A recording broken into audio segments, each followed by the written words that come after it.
The first day at my new job, my boss invited me to lunch and ordered exactly what my father used to cook for us on Sundays: chicken with black mole, red rice, and hibiscus water with little sugar. She ordered it without looking at the menu, as if she had it memorized. When I asked her how she knew that was my favorite dish, she looked at me confused and said, "It is my favorite too." What a coincidence. It has been for years. I did not think much about it. During the first days, I was too focused on not ruining my first real job. My name is Natalia. I am 25 years old. After 2 years of searching for work, I was finally hired as an executive assistant at an architecture firm in Mexico City. My boss is named Elena Basurto. She is 48 years old. She is elegant, serious, and speaks with a precision that intimidates. She runs the company as if she had built it with her own hands, because she literally did. She started from nothing at 30 years old, and now she is one of the most recognized architects in the country. The first month was normal. Elena taught me everything with patience. She corrected me without humiliating me. She invited me for coffee every morning. Little by little, she began to treat me with a familiarity that seemed strange for a boss. But I came from a town where people are affectionate, so I thought that was simply her way of being. Until I started to notice things. The first was a photograph. Elena's office is full of awards, diplomas, and photos of her projects. But on a corner of her desk, in a small frame that points toward her and not toward visitors, I saw an old photo of a young man sitting on a bench with a guitar. The first time I saw it, I felt something strange in my stomach, something I could not identify. It was like hearing a song you know you recognize but cannot remember where from. One day, Elena left for a meeting and asked me to leave some documents on her desk. When I placed the papers, I saw the photo up close and my legs went weak. The man in the photo was young, about 25 or 26 years old. He had black curly hair, a sideways smile, deep dark eyes, and an old guitar with a yellow sun sticker in the corner. My father had a guitar exactly like that, with the same yellow sun sticker. It was a guitar his mother had given him, and he used to play it on Sundays after cooking. The guitar disappeared when he disappeared. My father's name is Herrera. He left my life when I was 8 years old. He did not disappear. He did not die. He left with another woman. That is what my mother told me my whole life. Your father traded us for another woman with money who offered him the life he always wanted, a life we could not give him. My mother worked double shifts in a textile factory to raise my brother Marcos and me. Every time I asked about my father, she would repeat the same speech. Your father was a coward who chose money over his family. He is not worth looking for. He is not worth missing. I obeyed. I erased him from my life like a file that is deleted. Or at least I tried.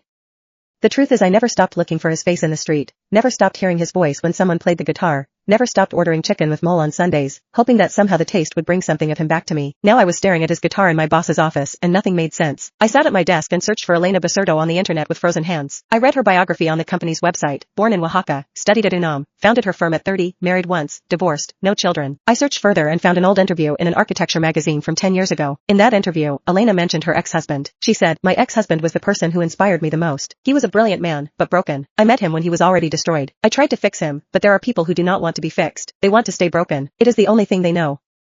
The interviewer asked her what his name was and Elena said, "I prefer not to give his name, but I will tell you he was the love of my life. Letting him go was the hardest thing I have ever done." She did not give the name, but I already knew, or I thought I knew. That night I called my mother. "Mom, I need to ask you something. I need you to tell me the truth. What was the name of the woman my father left us for?" Silence. My mother always fell silent before speaking about my father, as if she needed to put on armor. "I do not know her name," she said. "I never wanted to know it." "Mom, please," I said. She sighed and told me, "Your father told me her name was Elena, that she was an architect, that they had met on a construction project and that she was offering him a job, a new life. That was all he told me before he grabbed his suitcase and his guitar and walked out that door." I lay in bed staring at the ceiling while the information fell on me like bricks.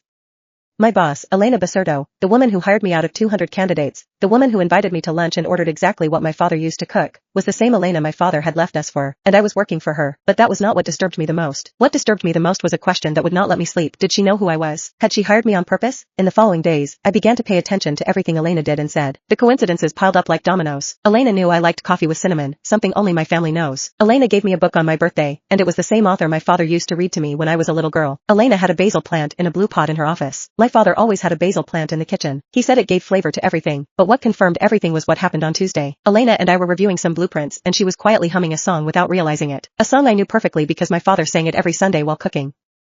It is not a famous song. It is not played on the radio. It is by a local singer from Oaxaca that nobody outside that region knows. I sang it to my father when I was 5 years old and he liked it so much that he never stopped singing it. I heard it come out of Elena's mouth and felt the walls closing in, because that song she had learned from him. That meant that my father and Elena had not been a one-night romance. It had not been an affair. He had taught her the songs he used to sing to me. He had shared with her the same things he shared with us. That night, Elena asked me to stay and finish some pending work. While we worked alone in the office, she looked at me with an expression I had never seen on her before, vulnerable, almost fragile. She said, "Natalia, I need to ask you something and I need you to tell me the truth." My blood ran cold. "You know who I am, right? I do not mean as your boss. I mean if you know who I am in your story." I could not speak. She took the frame with the photo of the man with the guitar, placed it in front of me, and said, "This man's name is Herrera.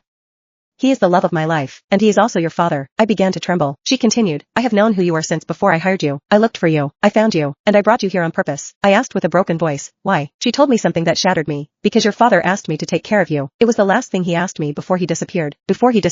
My mother had told me that he had left with Elena, but Elena was telling me that he had disappeared. Those were two completely different versions. I said, Elena, my mother told me that my father left with you, that he chose you over us. Elena looked at me and her expression went from confusion to horror in half a second. She said, Natalia, your father did not choose me over you. Your father did not leave of his own free will. Your father disappeared one night without a suitcase, without his guitar, without anything. I looked for him for 3 years and never found him. I said, but his guitar is not in our house. He took it when he left. Elena opened a drawer in her desk and took out a black guitar case. She opened it, and inside was my father's guitar with the yellow sun sticker. Your father left his guitar here the night he disappeared, she told me. She took out an old envelope and showed me a piece of paper with my father's handwriting, which I would recognize anywhere. What that note said about where he was going that night, about why he could not take anything, about what had really happened to my father, made me understand that my mother had told us he had left us because the truth was much worse.